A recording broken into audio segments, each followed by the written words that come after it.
எப்படியெல்லாம் அந்த கதை போகக்கூடாதுன்னு நினச்சோமோ அப்படியெல்லாம் இப்போ வந்து மகாநதி சீரியல் போக ஆரம்பிச்சிருச்சு. முக்கியமாக வந்து யமுனா நிவின் இவங்கள்ட்ட தான் பிரச்சனையாக ஆரம்பிக்குது. நிவின்கிட்ட அதை விட முக்கியமாக வந்து பார்த்தீங்கன்னா விஜய்கிட்ட தான் பிரச்சனையாக ஆரம்பிக்குது. விஜய் தேவையில்லாத வேலையாக நல்லது பண்ணுறேன் பேர் வழி என்னைக்காச்சும் வந்து காவேரிக்கு ஒரு வாழ்க்கையை அமைச்சு கொடுக்குறேன் அப்படின்னு காவேரி தனக்கு ஃப்ரெண்ட் ஆனதுக்கு பிறகு அதுக்கு முன்னாடி கண்டு கூட மாட்டார். சும்மா பணத்துக்காக வந்து கான்ட்ராக்ட் மேரேஜ்னு பண்ணிட்டு இருந்தவர்.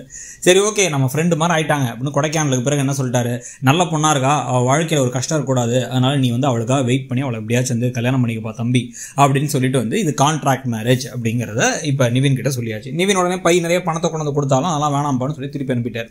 ஆனால் அந்த நிவின் அதை வாயை வச்சு சும்மா இருந்தாரா? கரெக்டாக பரீட்சைக்கு முந்தின நாள் போய் யமுனா கிட்ட போட்டு அதை போட்டு உடச்சு அதனால இன்னும் பெரிய பிரச்சனை ஆகி அந்த பிரச்சனை ஒரு பக்கம் வெடிக்கிறதுக்கு முன்னாடியே இப்போ யமுனா வந்து நிவினும் காவேரியும் ஒரு தொடர்பில் இருக்காங்கன்னு அவங்க தனியாக ஒரு முடிவு பண்ணி அவங்க ஒரு பிரச்சனையை வேற புதுசாக கிளப்பி இந்த எல்லா பிரச்சனைகளுக்கும் இடையில இப்போ வந்து பார்த்தீங்க அப்படின்னா வந்து வெண்ணிலா அப்படிங்கிற கதாபாத்திரத்தை ஏற்கனவே கொண்டு வந்துட்டாங்க.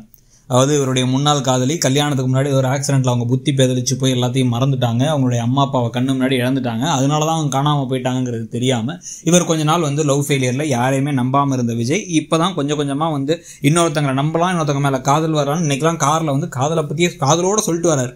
என்ன அப்படின்னா வந்து நீ என் பொக்கிஷன்டி, நீ என் உயிரிடி, நான் உன்னை விடவே மாட்டேன்டின்னு ஒரு டீக்கு மேலே டீ போட்டுருக்காரு. உன்னை நான் விட்டால் தானே நீ போவ, கான்ட்ராக்ட் முடிஞ்சாலும் நம்ம ஒன்றா தான் இருக்க போகிறோன்னு அவர் தனியாக நினச்சிக்கிட்டு இருக்காரு.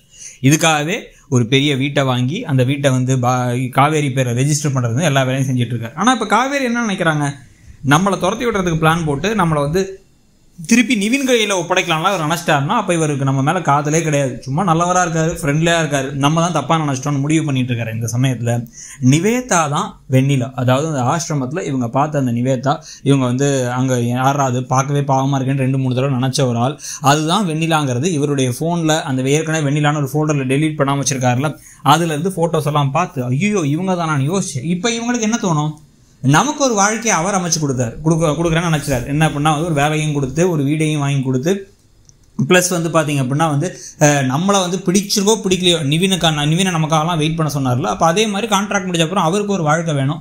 அவர் ஏன் அந்த கல்யாணத்துக்கு இதெல்லாம் ஒத்துக்கிட்டு இருக்காரு, அவருடைய முதல் காதலி அவங்கள விட்டு போயிட்டாங்கிறதுனால தான் அவங்க திருப்பி கிடச்சிட்டாங்க, அவங்க மேலே தப்பே கிடையாது, அவங்க எல்லாத்தையும் மறந்துட்டாங்க அப்படிங்கிறத ஞாபகப்படுத்தி அவங்களுக்கு வேறு இப்போல்லாம் கொஞ்சம் கொஞ்சமாக ஃபோட்டோலாம் பார்த்தா வேறு எது தோணுது வேறு ஞாபகம் வர மாதிரி அவங்கள கூட்டு வந்து நிறுத்தி இதோ அவங்க வந்துட்டாங்க, அவங்க இருக்காங்க, நீங்கள் 2 பேரும் ஒன்று சேர்ந்துக்குங்கன்னு சொல்லி விலகி போகலான்னு போக.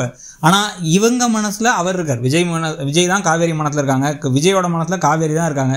நிவேதா ஒரு பழைய காதல், நிவின் அவங்களுக்கு முதல்ல நிவேதாவுக்கு முடிச்சா எவ்வளோ ஞாபகத்தில் இருக்குன்னு தெரியாது, நிவேதா என்கிற வெண்ணிலாவுக்கு நிவின் ஒரு பழைய காதல் அப்படிங்கிறத புரிஞ்சுட்டு இவங்க சேர போகிறாங்களா, இல்லை அதுக்கு முன்னாடி கொஞ்சம் நாள் பிரிஞ்சிருந்து இவங்க 2 பேத்துக்கு ஒரு கல்யாணம், இந்த பக்கம் நிவினை நீ கல்யாணம் பண்ணிக்கோ அப்படின்னு காவேரிக்கு ஒரு பிரச்சனைன்னு நிறைய கதைகள் வருமோன்னு தோணுது. ஸோ நீங்கள் என்ன நினைக்கிறீங்க அந்த கதை போகிற போக்க பற்றிங்கிறத சொல்லுங்கள்.